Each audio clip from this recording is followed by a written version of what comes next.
ഇന്ന് നല്ലൊരു സൺഡേ ആണ്. ഒരു പ്ലാനും ഇല്ലാതിരിക്കുകയായിരുന്നു. അപ്പോൾ ഞാൻ കസിൻസിനെ വിളിച്ചു നോക്കി, എന്താ പ്ലാൻ എന്ന് ചോദിച്ചു. ഒരു പ്ലാനും ഇല്ലെന്ന് പറഞ്ഞപ്പോൾ അന്ന് പിന്നെ നേരെ കസിൻ ചേച്ചിയുടെ തറവാട്ട് പോയാലൊന്നൊരു പ്ലാനാക്കി. അങ്ങനെ ഞങ്ങളെല്ലാവരും നേരെ ചേർത്തലയ്ക്ക് വണ്ടി വിട്ടു കേട്ടോ. ചേർത്തല പോയി കഴിഞ്ഞപ്പോൾ അവിടുത്തെ വീട് നല്ല ഭംഗിയിൽ പഴയൊരു തറവാട് വീട്, ഒരു 10-60 വർഷം മുമ്പ് ഉള്ളൊരു വീടാണ്.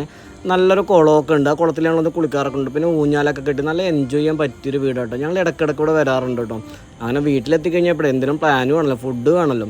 അങ്ങനെ ഫുഡ് ഉണ്ടാക്കാൻ അവസാനം പറഞ്ഞു ചെമ്മീൻ ബിരിയാണിയിൽ എത്തിയിട്ടും. അങ്ങനെ ചെമ്മീൻ നല്ല വില കുറവിൽ വാങ്ങിച്ച് കിട്ടിയിട്ടും.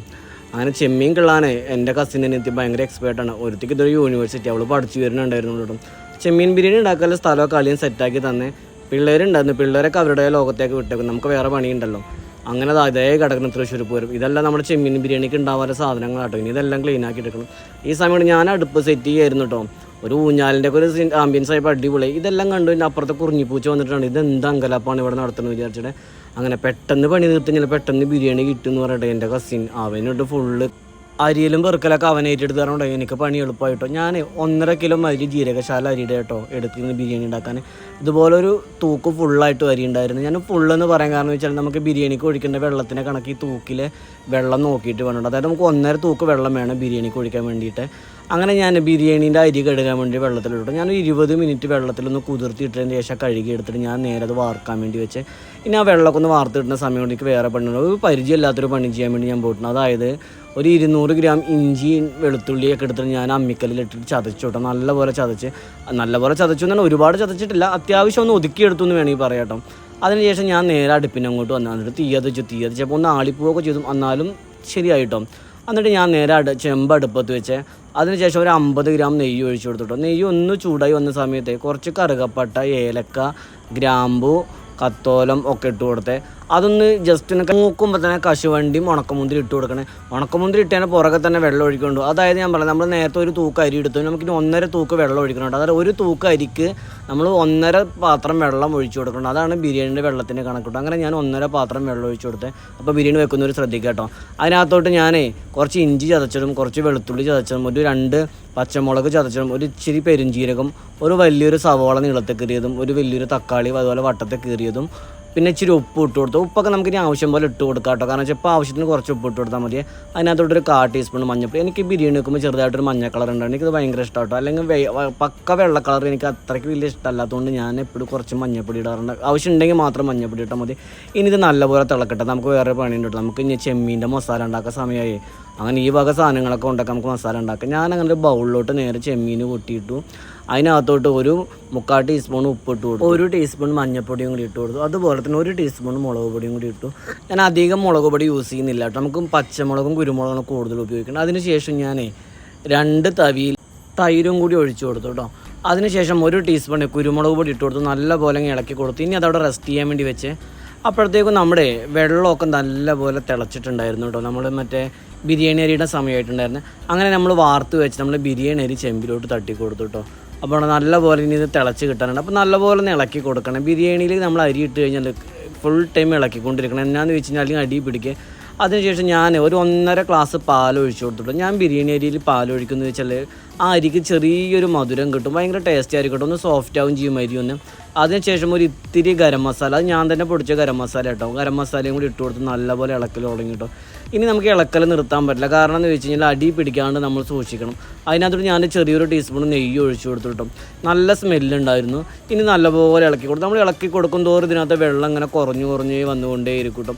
അങ്ങനെ ഏകദേശം ഒരു 18-20 മിനിറ്റിനുള്ളിൽ ഈ ഒരു പ്രക്രിയ നടന്നു. അതായത് വെള്ളം വറ്റി കേട്ടോ. വെള്ളം വറ്റിയ സമയത്ത് നല്ലപോലെ തട്ടിപ്പൊത്തി അരി എടുത്ത് ആദ്യം പുറത്തോട്ട് വരാത്ത രീതിയിൽ വെച്ചതിന് ശേഷം നമ്മളിതുപോലെ അടച്ചു വെച്ചു. എന്നിട്ട് അതിന് മുകളിൽ ഒരു കനം കൂടിയും കയറ്റി വെച്ചിട്ട് ആവി പുറത്ത് വരാതിരിക്കാൻ വേണ്ടിയിട്ട്. ഇനി അതൊരു 50 മിനിറ്റ് അവിടെ ഇരിക്കട്ടെ. ആ സമയത്ത് വേറൊരു പണി ഉണ്ടായിരുന്നു. ഞാൻ നേരെ ഉരുളി അടുപ്പത്ത് വെച്ച് അതിനകത്തോട്ട് കുറച്ച് പാം ഓയിൽ ഒഴിച്ചിട്ട്, ഞാൻ വെളിച്ചെണ്ണ അല്ല ഒഴിച്ചിട്ട് പാം ഓയിൽ ഒഴിച്ചു കൊടുത്തു. കാരണം വെച്ചാൽ ബിരിയാണി വെക്കുമ്പോൾ വെളിച്ചെണ്ണ ഒഴിച്ചാൽ ബിരിയാണിയുടെ ഫ്ലേവർ മാറും. അപ്പോൾ ഞാൻ പാം ഓയിൽ ഒഴിച്ചിട്ട് നമ്മൾ ചെമ്മീൻ ഞാൻ ചെറുതായിട്ടൊന്ന് ഫ്രൈ ആക്കി എടുത്തു. ഒരുപാട് ഫ്രൈ ആവാൻ പാടില്ല, ചെറിയ രീതിയിൽ മാത്രമേ ഫ്രൈ ചെയ്ത് കൊടുത്തുള്ളൂ. കാരണം നമുക്കിനി വേറെ രീതിയിൽ ഒന്നുകൂടി കുക്കാവാനുണ്ട്. അങ്ങനെ എല്ലാ ചെമ്മീനും ഞാനൊരു ചെറിയ രീതിയിലെല്ലാം ഫ്രൈ ചെയ്ത് എടുത്തിട്ടോ. അടിപൊളി കോരിയൊക്കെ എടുത്തു. അതിനുശേഷം ഞാൻ 1 കിലോ സവാള ഇതുപോലെ തന്നെ വരിഞ്ഞ് വെച്ചതുണ്ടായിരുന്നു. ആ സവാള മൊത്തം ഞാൻ അതിനകത്ത് ഇട്ടത്. നേരത്തെ നമ്മളെ കസിന് അരിഞ്ഞ സവാളയായിരുന്നു കേട്ടോ. അവന് ബിരിയാണി കിട്ടാൻ വേണ്ടി പെട്ടെന്നെല്ലാം തീർത്ത് തന്നിട്ടുണ്ടായിരുന്നു. അങ്ങനെ ഇടയ്ക്കൊക്കെ അവന്മാരൊന്ന് സഹായിക്കുന്നുണ്ടായിരുന്നു, ഇളക്കി തരുന്നൊക്കെ ഉണ്ടായിരുന്നു. അപ്പോൾ എനിക്കും കുറച്ച് പണി എളുപ്പമായിരുന്നു. അങ്ങനെയാണ് നല്ലപോലെ ആ ഓയിൽ തന്നെ ആക്കിയപ്പോൾ മസാലയൊക്കെ പിടിക്കാൻ വേണ്ടിയിട്ട്. എന്നിട്ട് ഞാൻ കുറച്ചും കൂടി പാം ഓയിൽ ഒഴിച്ചു കൊടുത്തു കേട്ടോ. അതിനുശേഷം പിന്നെ ആവശ്യത്തിന് കുറച്ച് ഉപ്പ് ഇട്ട് കൊടുത്തിട്ട് വെച്ചാൽ അധികം ഇട്ടില്ല, നമുക്ക് ആവശ്യമുണ്ടെങ്കിൽ ഉപ്പ് ഇടാമല്ലോ വിചാരിച്ചിട്ട്. പിന്നെ ഞാനൊരു 1/2 കിലോ തക്കാളി ഇതുപോലെ തന്നെ വട്ടത്തിൽ കീറിയതുണ്ടായിരുന്നു, നീളത്തിലും വട്ടത്തിലൊക്കെ കീറിയ തക്കാളിയായിരുന്നു, അതും ഇട്ട് കൊടുത്തു. തക്കാളി ഇട്ടപ്പോൾ നമ്മുടെ കസിൻ അനിയത്തിയുണ്ട്, അവളെ ഇളക്കാമെന്ന് പറഞ്ഞ്. അപ്പോൾ അവളെ അങ്ങനെ ഇളക്കാൻ സഹായിച്ചു. അങ്ങനെ അതുകൊണ്ട് അവളെ ഇളക്കിക്കൊണ്ടേയിരുന്നു. അതിനകത്തോട്ടൊരു 5 പച്ചമുളക് നീളത്തിൽ കയറിയത്. പിന്നെ നമ്മൾ നേരത്തെ ചതച്ച് വെച്ച നമ്മളുടെ ഇഞ്ചി ഉണ്ടായിരുന്നില്ല, ഇഞ്ചിയും വെളുത്തുള്ളിയും പച്ചമുളകും ഒക്കെ അതിനകത്തോട്ട് തന്നെ തട്ടിയിട്ട് കൊടുത്തു കേട്ടോ. ഇനി ഇതിൻ്റെ പച്ചമണം മാറുന്നവരെ നല്ലപോലെ ഇളക്കി കൊടുക്കണം. നമ്മൾ ഒരുപാട് ചതച്ചിട്ടുണ്ടാകുന്നില്ല എന്ന് പറഞ്ഞില്ല, ചെറുതായിട്ട് ഒതുക്കിയിട്ടുള്ളൂ എന്ന് പറഞ്ഞില്ല. അതുപോലെ ബിരിയാണീൻ്റെ മസാലയ്ക്ക് വേണ്ടി അങ്ങനെ ഒരുപാട് ചതക്കേണ്ട ആവശ്യമില്ല കേട്ടോ. അപ്പോൾ ഇതുപോലെ നല്ലപോലെ ഇളക്കി കൊടുത്ത് ഇനി ആ പച്ചമണം മാറുന്നവരെ കാത്തിരിക്കട്ടെ. ഈ സമയത്തൊക്കെ നമ്മൾ വറുത്ത് മാറ്റി വെച്ച നമ്മളുടെ ചെമ്മീനോടെ റെസ്റ്റ് എടുത്തുകൊണ്ടിരിക്കുന്നതാണ്.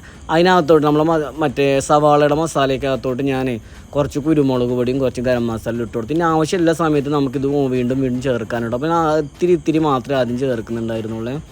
അതിൻ്റെ പച്ചമണം പോകുന്നവരെ നന്നായിട്ട് ഇളക്കി കൊടുത്തുകൊണ്ടേ ഇരിക്കണം കേട്ടോ. അതിനിടയ്ക്ക് ഓരോ തമാശയൊക്കെ പറഞ്ഞുകൊണ്ട് സമയം പോകുന്നത് അറിയണ്ടല്ലോ, നല്ല വിശപ്പും തുടങ്ങിയിട്ടുണ്ടായിരുന്നു. എല്ലാവരും ബിരിയാണിക്കായി കാത്തിരിക്കാനുണ്ട്. ഞാൻ ഇളക്കലിന് അടി പിടിക്കാൻ പാടില്ല, അടി പിടിച്ചാൽ ഈ തമാശയൊക്കെ മാറുമല്ലോ. അതിനുശേഷം ഞാൻ ഒരു 1/2 ടീസ്പൂണെ കാശ്മീരി ചില്ലി ഇട്ട് കൊടുത്തിട്ട് ഒന്ന് കുറച്ച് നേരം വെയിറ്റ് ചെയ്തേ. അപ്പം ഒന്ന് പച്ചമണമൊക്കെ മാറി നോക്കി, മസാല സെറ്റായി നോക്കിയപ്പോൾ മസാലയൊക്കെ അടിപൊളി. ഞാൻ കഴിച്ചതാണ് ഒരു ഇഞ്ചി കഷ്ണമായിരുന്നു കേട്ടോ, എൻ്റെ നിർഭാഗ്യവശാൽ അതാണ് കിട്ടിയത്. അത് മസാല ഓക്കെ ആയി കണ്ട സമയത്ത് പിന്നെ ഞാൻ നേരെ നമ്മൾ ഫ്രൈ ചെയ്ത് വെച്ച് നമ്മളെ ചെമ്മീൻ നേരെ ഉരുളിയിലോട്ട് തട്ടി കൊടുത്തു കേട്ടോ. എന്നിട്ട് ഞാൻ 2 വലിയ തവിക്കകത്ത് തൈരും കൂടി ഇട്ട് കൊടുത്തു കേട്ടോ. തൈര് ഇട്ട് കൊടുത്ത് ഇനി നല്ലപോലെ ഇളക്കിയിട്ട് നമ്മൾ തൈരിലാണല്ലോ ശരിക്കും പറഞ്ഞാൽ നമ്മൾ ഈ ചെമ്മീൻ ഇനി ബാക്കി വേവാനുള്ളത്. അപ്പോൾ അതിന് വേണ്ടിയിട്ട് നമ്മൾ തൈരിലിട്ട് നല്ലപോലെ വേവിച്ചെടുക്കണം കേട്ടോ. അപ്പോൾ വീണ്ടും ഇച്ചിരി കൂടി ഗരം മസാലയുടെ ആവശ്യം വേണ്ടി വന്നിട്ടുണ്ടായിരുന്നു. അങ്ങനെ ഗരം മസാല ഇട്ട് കൊടുത്തു. ഇനി ഇതൊരു 20 മിനിറ്റ് അടച്ച് വെക്കാം കേട്ടോ. അങ്ങനെ 20 മിനിറ്റ് മാറ്റി വെച്ചു. ആ സമയം കൊണ്ട് നമ്മൾ നേരത്തെ നമ്മളെ അരിനെ ഞാനൊന്ന് തുറക്കാൻ തീരുമാനിച്ചു കേട്ടോ. അങ്ങനെ ബിരിയാണീൻ്റെ ചെമ്പ് പൊട്ടിക്കും പിന്നെ കാക്കയൊക്കെ ഇവിടുന്ന് പറന്ന് വന്നിട്ടുണ്ടായിരുന്നു. ചെമ്പ് പൊട്ടിച്ചപ്പോൾ എനിക്ക് മനസ്സിലായിട്ടോ അരി എന്തായാലും സെറ്റായിട്ടുണ്ട്. കാരണം വെച്ചാൽ അതിൻ്റെ കിടപ്പ് കാണുമ്പോൾ എല്ലാം വിട്ടൊക്കെ നിൽക്കുന്നത് നല്ലൊരു ഫ്ലേവറും നല്ലൊരു ഗുണം ഉണ്ടായിരുന്നു, എനിക്ക് മനസ്സിലായിട്ടോ. ഞാനങ്ങനെ ഇത്തിരി കഴിച്ച് നോക്കിയപ്പോൾ എനിക്ക് ഓക്കെ ആയിരുന്നു കേട്ടോ. ഇപ്പം ഞാൻ വെച്ചായിരിക്കും ഞാൻ തന്നെ ഓക്കെ എന്ന് പറഞ്ഞിട്ട് കാര്യമില്ലല്ലോ വെച്ചാൽ ഞാൻ നേരെ കസിൻ്റെ വായിൽ വെച്ച് കൊടുത്തു. അപ്പോൾ അവനും ഭയങ്കര സന്തോഷമായിട്ടോ. അരിയുടെ കാര്യത്തിൽ ഓക്കെ, ഇനിയിപ്പോൾ ചെമ്മീനല്ലേ എന്നില്ല, വിശന്നിട്ട് ആർക്കും നിൽക്കാൻ വയ്യേ. അങ്ങനെ ആ സമയത്ത് പിന്നെ ഞാൻ നേരെ എന്ത് ചെയ്തെന്ന് വെച്ച് കഴിഞ്ഞാൽ നമ്മളെ ചെമ്മീൻ ഇറക്കി വെച്ചു കേട്ടോ. ചെമ്മീൻ 20 മിനിറ്റ് കഴിഞ്ഞതിന് ശേഷം പിന്നെ നേരെ ഒരു ബിരിയാണി പോട്ട് അടുപ്പത്ത് വെച്ചു. ഇനി അടുത്തതേ ലെയറായിട്ട് നമ്മൾ ചെമ്മീനും അരിയും കൂടി വെക്കാമെന്നുള്ളതാണ് കേട്ടോ. അരിയല്ല നമ്മൾ ബിരിയാണി ചോറ്. അങ്ങനെ ബിരിയാണി ചോറും ചെമ്മീൻ ആദ്യം അടിയിൽ ചെമ്മീൻ ഇട്ടു, അതിൻ്റെ മുകളിൽ പിന്നെ ബിരിയാണി റൈസ് ഇട്ടു. അങ്ങനെ ഒരു 2 ലെയറും വെച്ചു കേട്ടോ. 2 ലെയർ ഇട്ട് സെറ്റ് ചെയ്ത് കഴിഞ്ഞതിന് ശേഷം ഞാൻ കുറച്ച് മല്ലിയില ഇതിൻ്റെ മുകളിലോട്ട് ഇട്ടു കേട്ടോ. പുതിനയില അത് ഇടുന്നില്ല, ചെമ്മീനകത്തോട് പുതിനയില ഇടുമ്പോൾ അതിൻ്റെ ഫ്ലേവർ ശരിയാവില്ല. അപ്പോൾ മല്ലിയില മാത്രമേ യൂസ് ചെയ്യുള്ളൂ. പിന്നെ ഒരു കാരണവശാലും നിങ്ങൾ നാരങ്ങ യൂസ് ചെയ്യരുത് കേട്ടോ. ചെമ്മീനും നാരങ്ങ വിരുദ്ധാഹാരം എന്ന് പറയുന്നത് അതിൻ്റെ ശാസ്ത്രീയ വശം എന്താണെന്ന് എനിക്കറിയില്ല, എന്നാലും അത് ചെയ്യേണ്ടതെന്ന് ഞാൻ പറയുന്നുള്ളൂ. അങ്ങനെ ബിരിയാണി സെറ്റായി വന്നപ്പോൾ എല്ലാവർക്കും വിശപ്പ് സഹിക്കാൻ വയ്യ. ആളുമ്മ ഇല എടുക്കാമെന്നുള്ള ഒറ്റ ഇല എടുത്തുള്ളൂ. ബിരിയാണി അപ്പം തന്നെ നന്ദു കൊണ്ടുവന്ന് കൊട്ടിയിട്ടോ. കൊട്ടാൻ സമയമില്ല, അപ്പം തന്നെ എല്ലാവരും എന്നെ തൃശ്ശൂർ പൂരം പോലെ അതിന് ചുറ്റുമുണ്ടിരുന്നു. ഒരു ചെറിയൊരു സലാഡ് ഉണ്ടാക്കിയിട്ടുണ്ടായിരുന്നു കേട്ടോ.